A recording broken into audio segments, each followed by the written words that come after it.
Tonight, conversations with Pigeon Man. Hey, I'm Pigeon Man. Join me for some stimulating conversation. Or not, I don't give a Zack Morris is trash.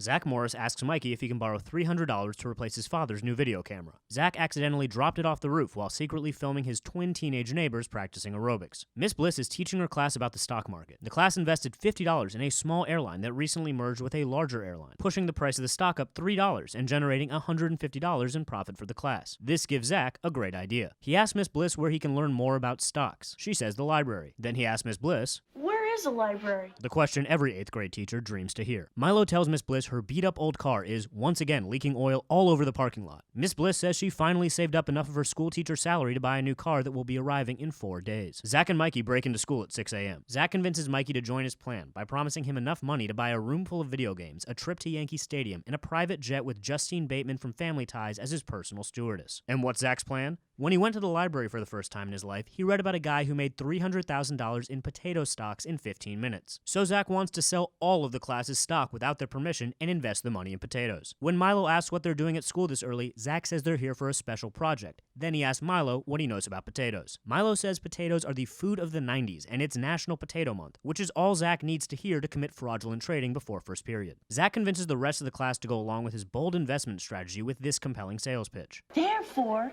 potatoes equal megabucks. Lisa and Nikki aren't sold, so Zack tells them they'll make enough money to pay for a Beverly Hills shopping spree and a habitat for the endangered condor. When Nikki's about to ask Miss Bliss what she thinks of all this, Zack tells her it will ruin the surprise when they use some of the money they make to buy chrome rims for her new car. Zack shows up the next day to announce their potato stock has gone up $6,000, which comes to $300 per student, the amount Zack needs to replace his father's video camera. Zack says it won't be long before he's able to buy Malibu and rename it Zack's Beach. Mikey tells Zack they are playing a dangerous game. They bought the potatoes on margin, which means if the stock price drops, they'll owe a lot of money. Zack tells Mikey to relax and they should wait 24 more hours to sell because he's got a great feeling about these potatoes. The price of potatoes plummets 10 minutes later. When Miss Bliss asks what's going on, Screech explains Zack took it upon himself to take all of the class's money and invest it in potatoes. But it wasn't just the class's money. Because Zack bought the stock in Miss Bliss's name on margin and then it crashed, Miss Bliss now owes $1,500. Miss Bliss says this is the most dishonest behavior she's ever seen and is no longer able to afford her new car. Miss Bliss comes to class the next day and apologizes for being understandably pissed off that Zack made the whole class lose her hard-earned money. Zack was going to sell his dirt bike to pay Miss Bliss back, but now he doesn't have to. Miss Bliss announces she now owns 3,000 pounds of potatoes and tells the class it's their new job to sell them so she can hopefully buy a car sometime next year. So now instead of learning history and math, the class is cold calling people in the phone book trying to sell them potatoes. And Miss Bliss is stuck driving a junker car that leaks oil. Let's review. Zack Morris broke his father's video camera spying on teenage girls, broke into school to commit fraudulent stock trading so he could invest the class's money in potatoes, convinced his classmates to go along with it by promising impossible riches, got greedy after he made the money he needed, and lost everything, costing his teacher a car and his classmates a decent education. Zack Morris is trash. Zack Morris is trash. Zack Morris is trash.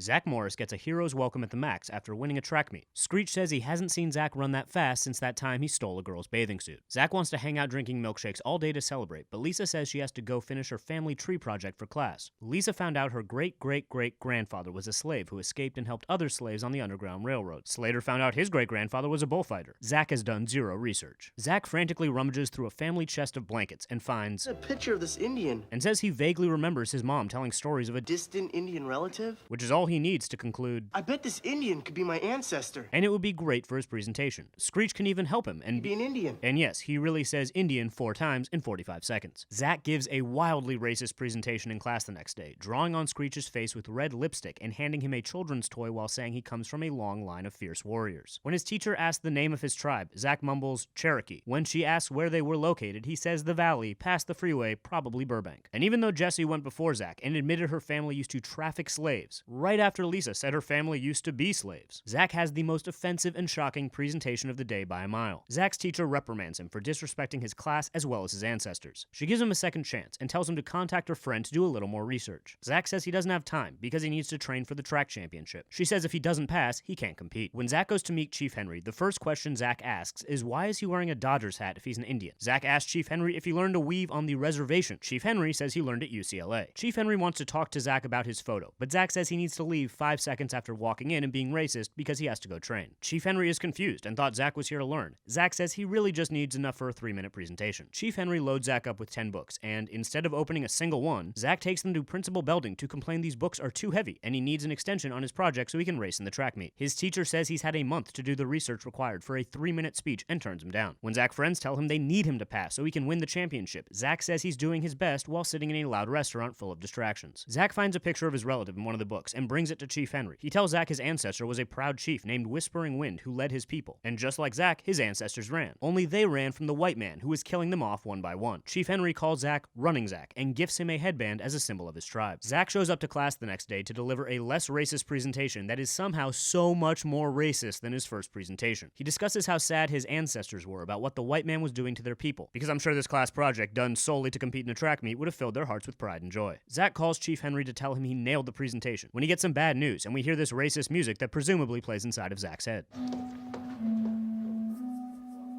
It turns out Chief Henry died, probably of shame, and Zack is so distraught about losing this guy he met 2 days ago he decides he's unable to compete in the championship and abandons his friends who are counting on him. So Chief Henry has to drag his dead spirit to visit Zack in the middle of the night as a ghost because apparently all the lessons about Zack's ancestors being brave and strong were completely lost on his simple ass. And Zack shows up and competes in the track meet and everyone applauds this racist idiot. Let's review. Zack Morris made an obscenely offensive presentation based on a random picture he found, was racist and rude to a stranger who was trying to help him, tried to weasel his way out of doing a little work for a 3-minute presentation. And when he finally learned about what the white man did to his people, he did this to his people as a white man, then ditched his friends when they needed him most, forcing a dead guy to come back from the afterlife just to remind him of the heritage he instantly forgot. Zack Morris is trash. Zack Morris is trash. And now, Conversations with Pigeon Man.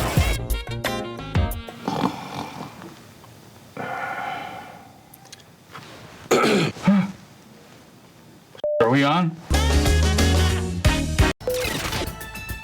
Ears to the ground, noses in your business. FOD-TV BC News. I'm a beefy little boy. You're watching Funny or Die TV. Zack Morris is trash. Jessie is frantically guzzling coffee so she can stay awake to study for a geometry midterm. She tells Zack her dream is to go to Stanford and she needs straight A's to get in. Zack's not worried about the midterm because he says he always sits next to a nerd and cheats. Lisa and Kelly tell Jessie to relax because the midterm isn't until Friday and they play a song on the jukebox they can all sing along to. Zack sees this nice moment and instantly wants to turn it into a way for him to get rich. He says a friend of his dad is a record producer looking to sign a girl group. Zack says he'll be their manager and they'll make a fortune. Zack asks them to drop everything and go audition for this strange man right now. But Jessie says she doesn't have time, because of the whole studying and dream of going to Stanford thing she was literally just talking about. They tell Zack they just sing to relieve stress and have fun, usually in the lockers. This gives Zack a great idea. Jessie is spreading herself too thin and gets a C on a quiz. Lisa and Kelly console her, telling her it's just a quiz and she can make it up on the midterm. Slater offers to help her study. Zack is ready to act on his great idea. Get your recorder. You're going to the girls' locker room. Yikes. Zack sends Screech undercover into the girls' locker room to trick the girls into singing into a concealed microphone. Slater is helping Jessie study when Zack barges in through the window to announce his record producer contact loves their locker room demo and wants to play it for his boss. Jessie is outraged Zack would record them like that, until Zack tells her the producer liked her voice the best, which is certainly a lie because all the girls were singing at the same time into a broomstick. After Zack leaves, Slater sees Jessie has been taking caffeine pills to stay awake. Slater warns Jessie these pills are very strong and potentially dangerous. Jessie, overwhelmed by the pressures of school and her new music career, ignores his advice. Zack shows up the next day with big news. The record label loved the demo, but there are 3 other girl groups they're considering signing. Zack says they'll make up the label's mind for them by creating a music video to show off their hot teenage bodies. Jessie says she doesn't have time because of her many academic commitments. Zack tells Jessie she can't let everyone down. Jessie succumbs to Zack's peer pressure, then takes more caffeine pills. The girls shoot an absolutely insane music video that takes up hours of valuable study time, with intricate choreography, multiple wardrobe changes, aerial acrobatics, and a whole lot of butts. It's mostly butts. The creeps at the record label unsurprisingly like the butts and want to see the girls perform live at the Max tomorrow, which means rehearsal tonight. Jessie says the midterm is tomorrow and she needs to study tonight, but once again gives in to Zack's pressure. Slater finds caffeine pills in Jessie's backpack and tries one more time to express his concern. Jessie tells him to mind his own business, then shows up to the midterm the next day tweaking out of her mind on caffeine pills and visibly scaring everybody but Zack. Slater asks to talk to Zack, who is in a rush because his girls are playing at the Max that night. Slater says Jessie has has a real problem. She's hooked on caffeine pills and he's very worried about her. But instead of taking Slater seriously, Zack says they're probably just vitamins, then says he doesn't want to hear it and storms off. The girls have one last rehearsal at the Max, and even though Jessie is clearly in the middle of a manic episode, Zack completely ignores what's right in front of him because he wants to use these girls to get rich. Zack finds Jessie passed out in her room that night and tells her it's time to go to the Max. She's delirious and doesn't know what day it is or what's going on. When Zack still tries to drag her to perform, Jessie freaks out and goes to grab her caffeine pills. Zack scolds her for taking drugs and acts surprised even though Slater just told him about this hours ago. This pushes Jessie over the edge and she completely loses her shit. I'm so excited! I'm so scared! Definitely not Stanford material. Jessie misses the performance and tells her friends her mom is taking her to counseling tomorrow because the pressure Zack put on her turned her into a drug addict with a psychotic mental breakdown. Let's review. Zack Morris saw his friends having fun and wanted to use it as a way to get rich. And when they wouldn't go along with it, he sent Screech into the girls' locker room to record them without their permission, then trampled all over Jessie's academic priorities and dreams of going to Stanford, with endless selfish distractions that pushed her to drug addiction, and ignored her cries for help and warning signs from her real friend until it was too late and she had a total mental and emotional collapse. All because he looked at his friends as a quick way to make some money. Zack Morris is trash. Zack Morris is trash. I'm Pigeon Man. Hey, don't jerk me around. Just keep watching for more Funny or Die TV. That's all I ask. Zack Morris is trash. It's winter break at Bayside. Jessie, Slater, and Kelly got jobs at the mall. Lisa is volunteering at the hospital. And Zack is sitting on his lazy blonde ass eating cookies. Zack is at the mall, bothering Slater and Jessie at their jobs, when he bumps into a girl. She says she's late for work, which Zack hears is an opportunity to stop her twice and make fun of her for only having an apple for lunch. Screech had an accident with his new doll and cleans up in the bathroom. A nice stranger offers advice on how to dry his pants faster. Zack notices him shaving and tells Screech to check out that homeless dude, then scolds him for looking. The homeless dude says he's lightheaded because he hasn't eaten all day. Zack continues to bother him while he shaves, then leaves a whopping $3 behind in a payphone, probably because he didn't want to touch his icky homeless hands. Zack wishes him a Merry Christmas with a smug grin on his face, because $3 will definitely put this guy's life back on track. Zack is roaming the mall, hunting the girl who ran away from him, and bothers Kelly at her job. He finds his target, named Laura, and offers to take her to lunch because he knows she only has an apple to eat, something he once again goofs on. Laura's considering lunch with Zack because she's starving when Zack sees the homeless guy. Zack lets everyone know how great he is for giving him money earlier, but adds he hopes he doesn't spend the $3 on wine or super cheap heroin. Laura says she's lost her appetite. Zack sees Laura in the food court. He apologizes, saying he doesn't know much about the homeless, and adds that in his neighborhood, the poor family is the one that doesn't have cable. Zack asks Laura where she lives. Laura says she lives with her dad. He asks where, and Laura says they're currently moving and they move around a lot. Zack asks what her dad does, and Laura says her dad is between jobs. Then an emaciated Laura politely asks for a chip before scarfing down a whole bunch of chips. Zack connects none of these dots and makes fun of her for eating so many chips. Zack realizes he can make Laura like him with food and buys her ice cream, then takes her to Jessie's job and cuts in front of a bunch of kids to take a picture with Santa. Santa asks Laura what she wants for Christmas, and she whispers some deeply disturbing shit in his ear. Zack asks what she said, and before she can begin to say she's not sure she can tell him, Zack hands her a candy cane, more food, to put in her mouth so she can shut up about her problems. Zack's mom shows up, who has the same blonde hair to roots ratio as her son, and mentions the Christmas play she's putting on at the mall. Laura wants to be in the play, but is hesitant about asking for time off at her job on her first day. Zack tells her not to worry about it, and it's no big deal. Then, as she walks away, makes a really creepy comment to his mom that he finally knows what he wants for Christmas. Gross. Slater is struggling with his job wrapping presents when the friendly homeless man helps him. He asks for some of the scraps Slater throws away. Slater generously gives him a whole roll and some ribbon. The homeless man staggers away, takes 2 steps, and collapses, because apparently $3 with a side of wrapping paper isn't part of a complete breakfast. Laura asks her boss to be in the play. He says no, because it's the busiest time of year. Laura is upset because Zack got her hopes up. Zack mentions that homeless guy from before passed out and is at the hospital. But who cares, because they need to get to the hospital to help Lisa donate gifts to kids. They give gifts to the kids, then sing their way over to that homeless guy who almost died. They visit him in full costume. Zack takes off his Santa beard out of respect. Zack sees Laura, and still unable to connect these huge dots, asks why she's there. He's her dad, you dingus. To be continued.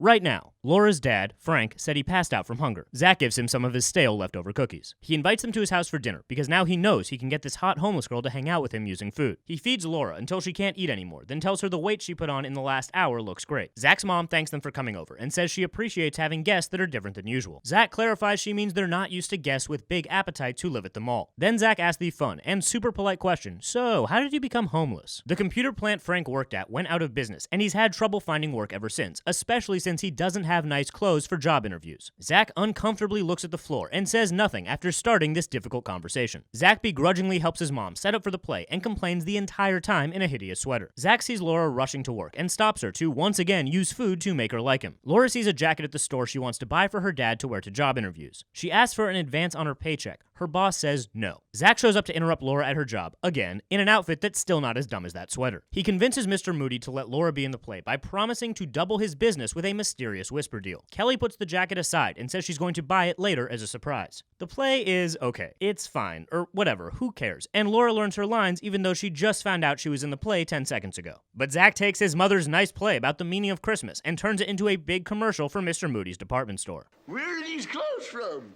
For the well-dressed miser, the only place you shop is Moody's store for men. But I guess if you're seeing free theater in a mall, you get what you pay for. Mr. Moody sees the missing coat and assumes Laura stole it because she's homeless. He threatens to call the cops and she runs her hungry ass away. The gang splits up to find Laura and Frank and they finally leave the mall for the first time in 9 days. Zack and his mom find them in a car outside of a Christmas tree lot and invite them into their home. Mr. Moody gives Laura the jacket as an apology, and Zack's parents offer to let them live at their house until they're back on their feet. Laura says she doesn't know how to thank them. Zack suggests sexual favors. It's a Christmas miracle. Laura and her dad have a place to stay until Frank gets a job. Only we never see them ever again because they probably killed themselves or starved to death. Merry Christmas. Let's review. Zack Morris harassed a stranger at the mall and made her feel bad about her lunch, made a bathroom spectacle out of a homeless man minding his business, then thought $3 would change his life, and felt great about giving him the $3 even though he was pretty sure he'd spend it on drugs. Used food to get a hungry girl to spend time with him, cut in front of all these kids waiting to take a picture with Santa. And when that homeless guy passed out, he thought it would be fun to visit him dressed as Santa Claus, then invited the homeless man to his parents' nice house to comment on his daughter's weight and make him talk about why he became homeless. Turned his mother's Christmas play into a department store commercial, and told this homeless girl she should hook up with him because of his parents' generous invitation and because she has nowhere else to live now. Ho ho holy shit.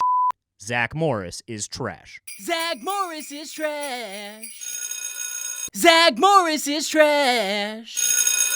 Lisa and Screech are studying for the academic bowl. Zack interrupts to announce his brilliant plan to skip school Friday and go skiing with Slater. Screech wants to come. Zack says he can carry his skis. But when Lisa asks how Zack plans to skip school, this blonde mastermind has no damn clue. Screech says teacher contract negotiations are happening, and a speed bump could lead to a strike. Zack calls him a big dork and steals his idea. Mr. Belding's wrapping up negotiations with Mr. Tuttle, and Zack asks if he can do a quick interview about the academic bowl for the school paper, then reveals his ruse out loud. And we'll turn those comments into a teacher's strike. In front of the one person on Earth who shouldn't hear it. Zack gives loaded questions about Bayside's opponents designed to evoke nasty fighting words from Belding. The gang's bowl prepping. Zack barges in to put an end to their learning. He asks Mr. Tuttle for a quote to use in an article about the negotiations. But first they need to cue the tape past Belding's quote, then accidentally play a heavily doctored edit of Zack asking about the teachers, spliced with Belding's now recontextualized disparaging remarks. Zack's audio fraud works, and the teachers go on strike. Now his peers are missing a day of education, and the teachers are losing a paycheck. Zack pats himself on the back. Jessie asks how skiing was. Zack says it looked fun, but he didn't even go outside, because who could have predicted snow would be so cold? They ask where Screech is. Zack says he's where he's supposed to be, carrying the heavy shit he didn't use. Screech collapses, hits his head, and everyone but Zack gets up to help. Screech got sick on the trip, but isn't about to let that stop him from practicing for the bowl. Zack hears the teachers are close to resolving their non-existent issues, and decides to intervene before they can resume educating kids for barely enough pay to survive. Mr. Tuttle leaves Belding's office, once again on good terms, and Zack stops him to say even though they got improved pay and hours, they should be asking for respect. He says until they get a break room and better parking spots, it's clear as day no one respects them. Mr. Tuttle marches back and says he'll see Belding on the picket line. Zack gloats about his strike. Belding says the strike means no class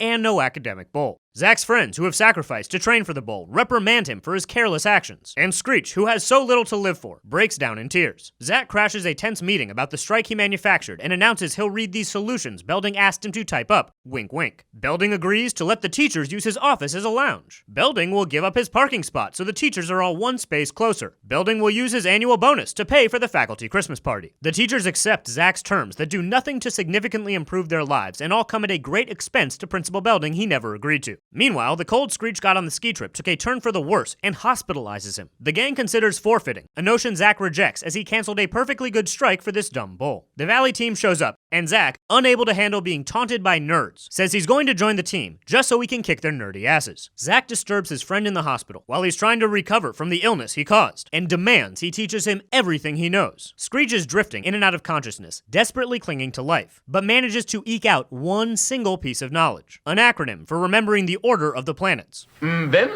Lisa says if Screech, in his delirious state, was coaching Valley, they'd be so confused they'd lose. Zack ignores his dying friend and gets a great idea. Zack sends Slater to meet with Valley to say he's bitter his friends picked Zack over him for the team, and he has damaging intel he wants to share. It's your classic reverse double agent revenge misinformation scheme to cheat at competitive learning. Slater says Screech taught Zack everything he knows, and on top of that, Zack's specialty is football, so study up on only that one sport. The bowl is not going great, but Bayside's hanging in there. No thanks to Zack, who only answered one question and got it wrong. Bayside picks the final category, and Zack chooses basketball. And because the nerds were lied to about only studying football, they blow it. Zack even showboats, preventing his teammates from buzzing in, so these manipulated nerds can publicly humiliate themselves. It's all tied up, and the final question is to list the planets in order, the only thing Screech taught Zack. And Zack squeezes it out of his tiny brain, just barely. Then tells Belding he's having the after party in his office and he's going to wreck the place. Let's review. Zack Morris used fraudulent audio to anger teachers into striking without pay, just so he could go skiing, then didn't even go skiing, but still made his best friend carry all his heavy gear, causing him to get sick. Then preyed on teacher insecurities to keep school closed. And when faced with losing his few remaining allies, lied again to the teachers at someone else's physical and financial expense. And after sending his friend to the hospital, only visited him to harass him for knowledge to defeat some nerds. Then used elaborate subterfuge to cheat at competitive learning, and still only won because of a hospital room information shakedown.